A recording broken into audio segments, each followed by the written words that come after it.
नमस्कार दोस्तों, national India news देख रहे हैं आप।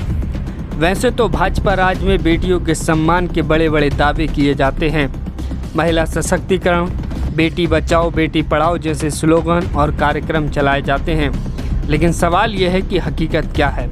भाजपा राज में बेटियों को कितना सम्मान मिल रहा है, कितनी सुरक्षा और कितना इंसाफ मिल रहा है। यूपी के फर्रुखाबाद से ऐसा मामला सामने आया है जिसे देखकर इन दावों की सच्चाई आप समझ जाएंगे। बहुजन समाज की एक बेटी जिसका नाम है नीलेश सागर, पिछले कई महीनों से डीएम एसडीएम पुलिस थाने के चक्कर काट रही है, लेकिन इंसाफ नहीं मिल रहा है।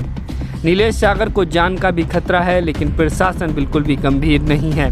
वैसे तो यूपी में सीएम योगी आदित्यनाथ के नेतृत्व में बेहतरीन पुलिस प्रशासन और कानून व्यवस्था की बात कही जाती है, लेकिन सच्चाई बिल्कुल इसके उलट है।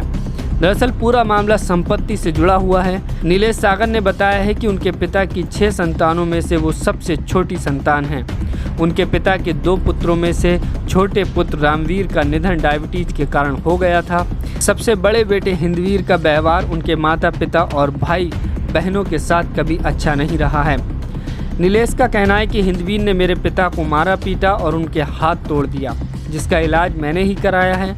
हिंदवीर के बुरे व्यवहार के कारण मेरे पिता ने उसे अपनी चल अचल संपत्ति से बेदखल कर दिया और परिवार के सभी सदस्यों की सहमति से ग्राम रोशनाबाद का घर मेरे नाम कर दिया है।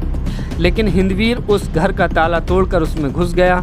नीलेश ने बताया जब वो और उनके पिता उस घर में गए तो हिंदवीर के 4 लड़कों और एक अनजान बंगाली महिला ने उन पर हमला कर दिया। थाना शमशाबाद में इसकी शिकायत भी की गई। 12 अप्रैल 2022 को एसडीएम कार्यालय में भी लिखित शिकायत दी गई। नीलेश ने बताया कि 12 तारीख को ही उनके और उनके पिता व 3 बहनों और एक विधवा भाभी के बयान भी एसडीएम कायमगंज ने लिए, लेकिन तब से अब तक प्रशासन की तरफ से सिर्फ आजकल कहकर टाला जा रहा है। नीलेश ने बताया कि उन्होंने अपनी जान जोखिम में डालकर पिछली सभी 10 तारीखों पर एसडीएम के सामने उपस्थित हुई और अब नीलेश के सामने हालात ऐसे बन गए हैं कि उनके पास रहने तक के लिए घर नहीं है, क्योंकि घर पर हिंदवीर ने कब्जा कर लिया है।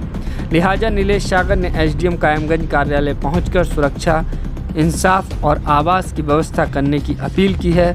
साथ ही साथ पुलिस प्रशासन पर मामले को गंभीरता से न लेने का आरोप लगाया है।